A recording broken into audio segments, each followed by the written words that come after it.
Ah, the festival of Holi. When you think of it, you probably picture laughing faces, vibrant clouds of color, and just pure joy, right? It's a celebration of life and togetherness. But what if I told you there's another side to it? A much, much darker side. Today, we're diving into the side of Holi that you definitely don't hear about in the travel brochures. And this is really where it all starts. See, while Holi is for sure a festival of light and happiness, some stories whisper that it's also a time when the veil between our world and, well, other worlds gets incredibly thin. That powerful spiritual energy that everyone's tapping into for the celebration, apparently it can attract some pretty dark forces, turning a festival of colors into a festival of horrors. So let's start with our first story. It's about a woman named Preeti. She was 7 months pregnant, just so excited about her baby.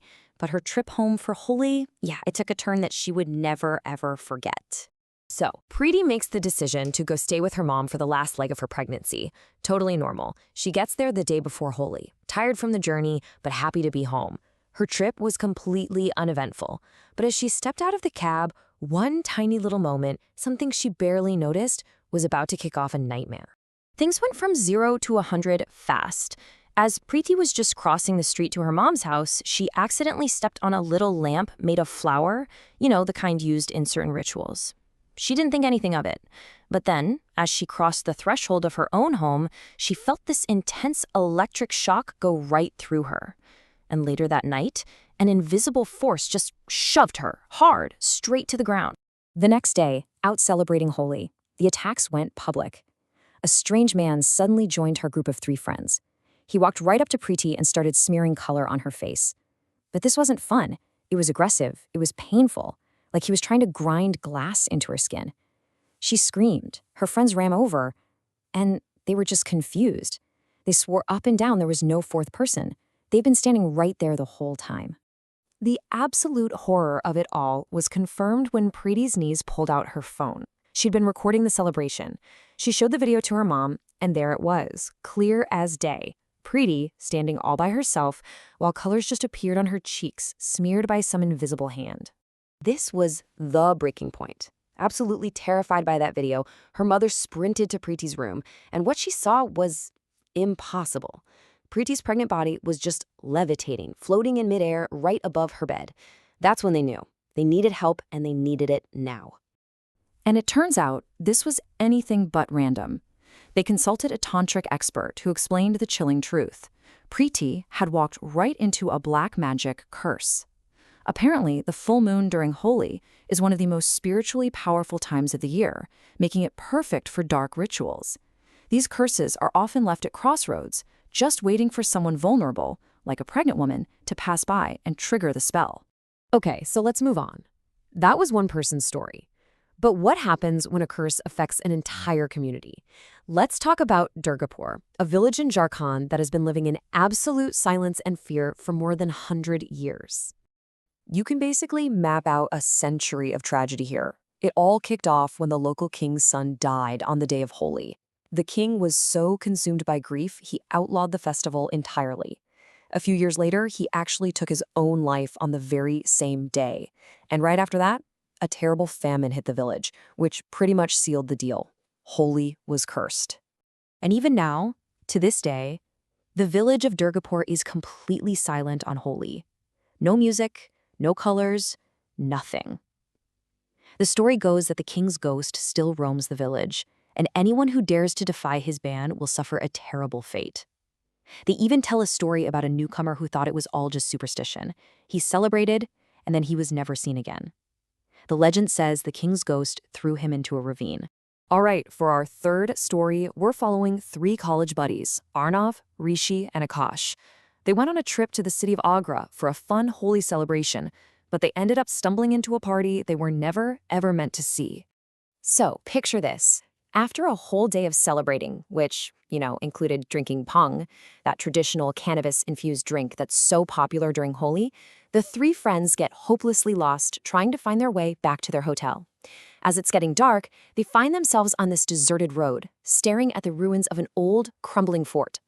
And as they're standing there, totally confused, they hear something that makes no sense. Coming from inside these abandoned walls are the sounds of music and laughter and people celebrating.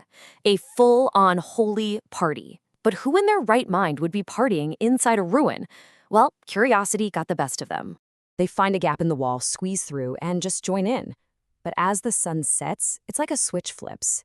The partygoers, they all stop dancing and just stare at them. Their faces start to turn this sick, unnatural shade of blue. Their eyes go completely white. One of the friends, Rishi, just freezes on the spot, like he's been possessed, and his eyes start turning white too. And then they hear it, this awful, sickening sound of bones cracking as all these figures start moving toward them. It turns out, this wasn't a party at all. It was a ghostly reenactment of a horrific massacre. They barely escaped with their lives, and when they got back to their hotel, the manager told them the fort's gruesome story. Centuries ago, an invading army attacked on Holi, locked everyone inside, and burned the place to the ground. Now, every single year on that exact day, the spirits of the dead are forced to replay their last terrible celebration. For our last story, the horror literally hits home. This one is not a young orphan named Rohan, who gets adopted by what seems like a loving family, only to find out they're hiding a truly awful secret. Right from the moment Rohan moved in, something just felt off. He had one strict rule. He was never, ever allowed to go to the second floor. His new grandmother was especially strict about it. And he kept catching glimpses of this strange kid just out of the corner of his eye, usually near the garden. Well, one night, he decided to break the rule. He snuck upstairs and found a single room, sealed shut with this big, heavy red lock. The second he touched that lock, something knocked from the other side. A moment later, he saw the child again, but this time its skin was blue and its eyes were pure white. The spirit just rushed at him and went right inside his body. Now possessed, Rohan walked downstairs and confronted his grandmother, but the voice that came out of his mouth was not his own. And the result was absolutely terrifying. Hearing all the noise, his new parents ran upstairs. They found that locked room was now wide open. And inside, Rohan was convulsing on the floor, and right beside him, his grandmother was lying completely lifeless. When Rohan finally came to, he told them the whole horrifying story. That spirit, it was the family's first son, who had supposedly just vanished years before. The boy's spirit told Rohan that his own grandmother, who was secretly a devil worshiper, had sacrificed him in a dark ritual on Holi. This whole haunting, it was his revenge. So let's just step back and look at these 4 chilling stories. We've got a personal curse, a haunted village, a ghostly party, and a spirit out for revenge. They all seem to point to a much darker, hidden side of this otherwise happy festival.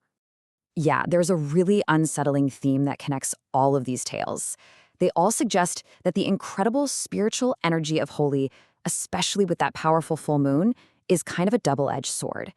On one hand, it fuels so much joy and celebration. But on the other, these stories warn that it might also make the barrier between worlds dangerously thin, leaving us open to things we just can't understand. It really makes you think, doesn't it? Our most ancient, our most joyful traditions, the ones filled with all that light and color, they might be casting some of the darkest shadows. And it leaves us with one final, pretty unsettling question. What other secrets are our beloved festivals hiding?